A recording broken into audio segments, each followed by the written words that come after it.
তো আমিও বেরিয়ে পড়েছিলাম কার্তিক ঠাকুর দেখতে আমাদের ফুলবাড়িতে, মালদার সবচেয়ে বিখ্যাত। তো ঢুকে মেন গেট দিয়ে, এবার মেন গেটটা দেখলাম নতুনত্ব করেছে। এবার বাবার দর্শন করে নিলাম, তখন বাবার সন্ধ্যা আরতি হচ্ছিল। তো প্রণাম টনাম করে নিয়ে পুরো বাড়িটা তোমাদের দেখানোর চেষ্টা করছি।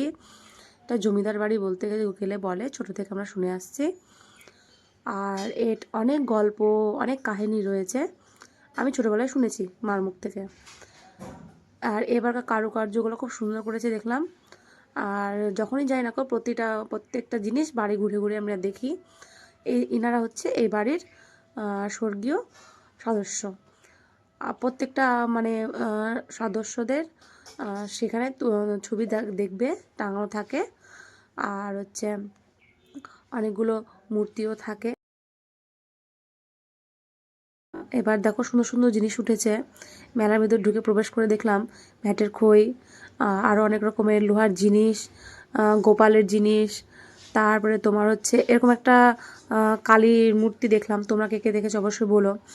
তারপর মেলা তো মানে তো জিলিপি, ঝুরি ভাজা, পাঁপড়, এগুলো ছাড়া তো হয় না। আর এই দেখো আমি একটু এই আলুর স্টিক যাকে বলে ওগুলো খাচ্ছিলাম। খেলাম ভাপা পিঠে, মোমো, আর অবশেষে নিলাম হচ্ছে ভ্যাটের খই। আর তোমরা কে কে কার্তিক পুজোর মেলায় গেছো আর যাওনি অবশ্যই আমাকে জানিও।